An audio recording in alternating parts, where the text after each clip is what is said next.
Welcome to From the Quarries. If you're a returning viewer or one of our subscribers, yes, after 530 odd videos, I've finally worked up the courage to appear on camera. Welcome back, it's good to see you. If you're new here, thanks for coming along, and I really hope that you get something out of tonight's presentation. Tonight we're looking at a work called Zerubbabel's Temple, which comes from this, which is the transactions of the Research Chapter number 100 of the Supreme Grand Royal Arch Chapter of Queensland. This particular presentation was first delivered, check the date, was first delivered on the 27th of October 1959 and was given by Right Excellent Companion A. J. McC. Stoney, PGJ. I really hope you enjoy it. Good evening and welcome to tonight's presentation From the Quarries, an archive of Masonic lore.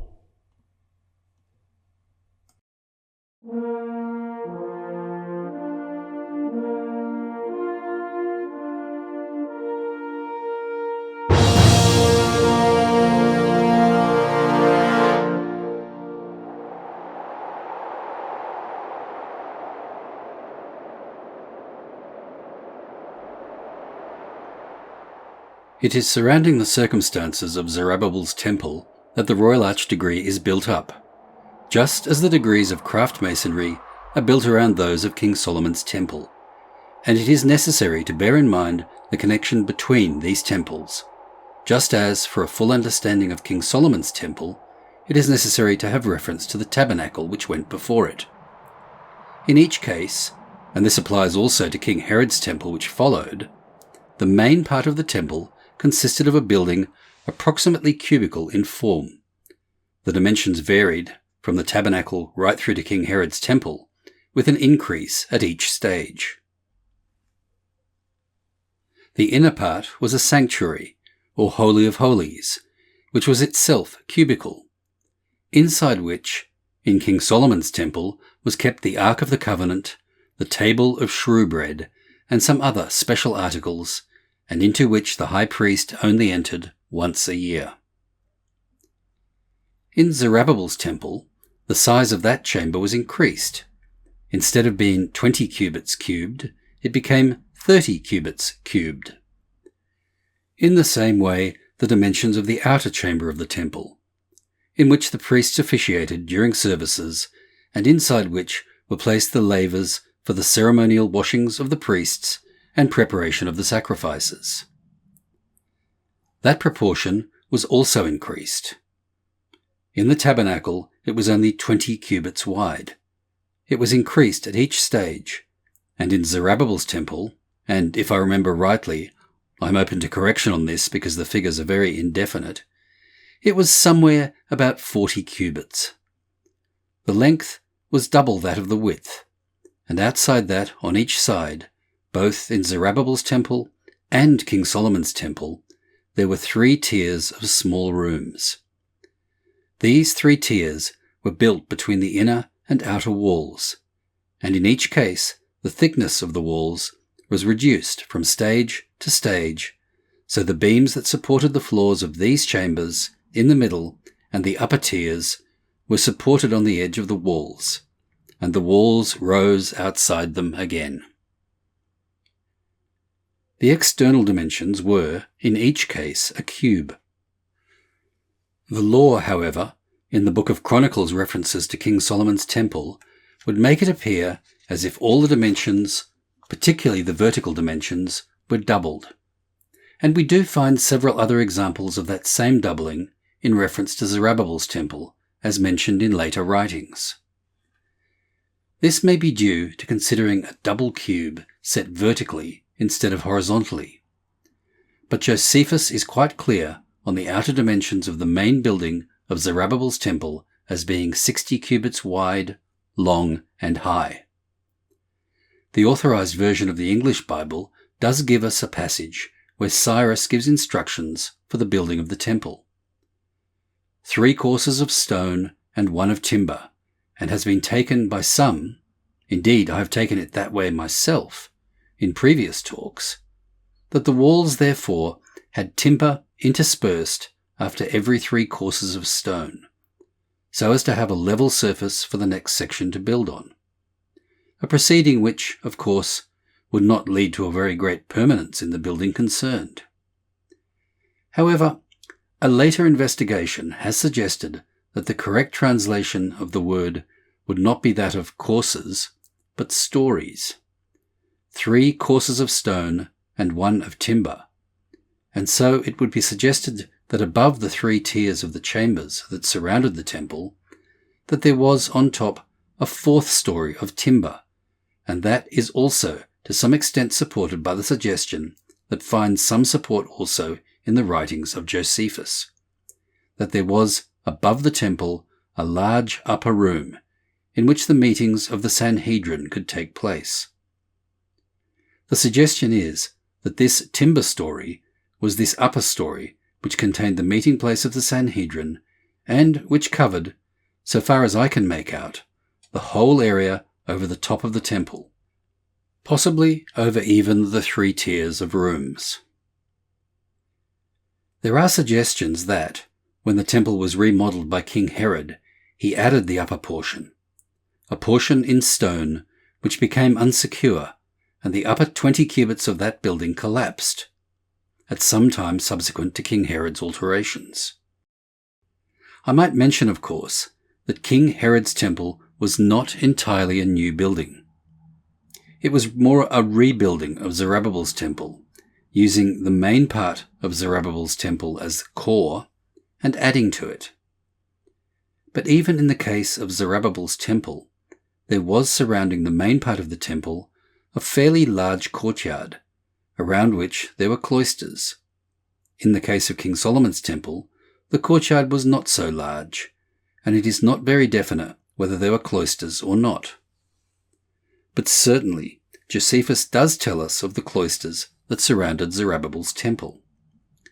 And in the case of King Herod's temple, which followed later, that courtyard was very much enlarged, by building up from the valley to a height of 400 cubits, a large wall, filling in behind with large stones, and on that building the additional structures that perhaps to some extent explains, and as a matter of fact explained by Josephus, the collapse of certain portions that occurred later on. Zerubbabel's temple, then, consisted of the central portion similar in general design to that of King Solomon's temple, which, in turn, had been based on the form of the tabernacle. The architectural form was probably rather more Assyrian in form, while that of Solomon's temple was rather more that of Syrian or Dionysian builders. And so there were clear differences in the design, because the Syrian design was founded rather more on those of Egypt than those of Assyria. But we can be fairly sure that returning as they were from Babylon, the style of architecture that they would bring back with them would be that with which they had become familiar. And there are several indications that it was so. Josephus tells us that the style was Grecian, and that may be in agreement, in that the Ionian order appears to have originated with the Dionysian builders. The temple, therefore, of Zerubbabel was largely Syrian in its form of architecture, though the general plan, or general arrangements, as in the previous case of King Solomon's temple, followed that of the ancient worship of the Hebrew people, and was generally, in its arrangements, that which held for Moses' tabernacle built in the wilderness. The form of the temple, therefore, though it is quite clearly indicated as being larger than King Solomon's temple, cannot be described with the exactness which we can give the description of Solomon's temple, because we have not got anything like the closeness to detail in the few descriptions that remain to us.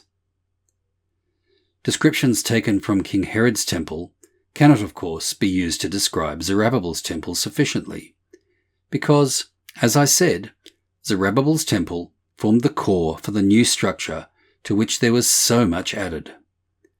And in the style of architecture utilized by King Herod, it was of course of such a different style, being that of the Greek and Roman, largely the Roman modification of the Greek architecture prevalent in this period. We may well then ask, why was it that the children of Israel, after their return to the Holy Land from their captivity in Babylon, were so disappointed with the new temple after it had been built? The reason can be seen that the real glory of King Solomon's temple was not in its size, because it was not large, nor in its form, because it was in the same customary form of the Semitic temple, but because of the richness of its ornamentation and the material used in its construction. The enormous amount of marble and gold, ivory and jewels, and other rich materials used in the making of the temple, and in the richness of the tapestries and other materials used for the curtains in various parts of the temple.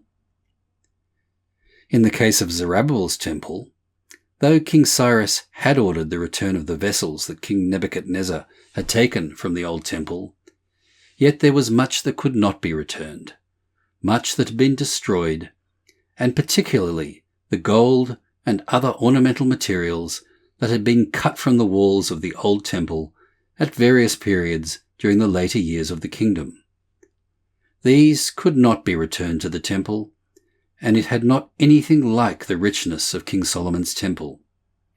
Hence, it was that the captives on their return to freedom in Jerusalem were disappointed with their temple. It had nothing like the glory of the former temple. Another reason, of course, is that it had lost its most important possession, the Ark. The Ark was lost and has never been found, and that, to the Jewish people, meant almost, you might say, the loss of direct contact with their God, because the Ark was the symbol of his continuous presence with them, which was accentuated by the presence of the divine Shekinah, or glory, which rested on the Ark. That shined and showed them the presence of God, and it reminded them of the pillar of fire in the wilderness, which too also did indicate to them the presence of God with them. And so, in the absence of the Ark, in the absence of the Shekinah or glory, in the absence of that great part of the gold and ornaments, their temple had nothing like the glory of the older one, notwithstanding its greater size. That, I think, will give an explanation why the people of Judah, on their return, and I might mention that among those who returned there were many belonging to the other tribes, though the great bulk were of the tribe of Judah, who were the greatest enthusiasts for the return to Jerusalem, that they were disappointed in their temple because of the lack of its greatest goods. That, I think, will give some idea of the temple of Zerubbabel.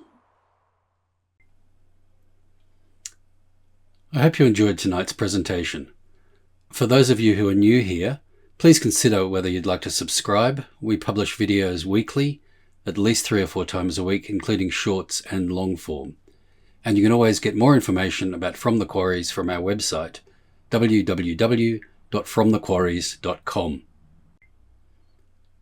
To the existing subscribers and repeat visitors, welcome back. Let me know in the comments what you think about this whole video thing. I'm not sure about it myself, but I'll keep doing it unless the feedback gets a little bit too negative. Anyway, thanks for coming along, and I look forward to seeing you in the next video.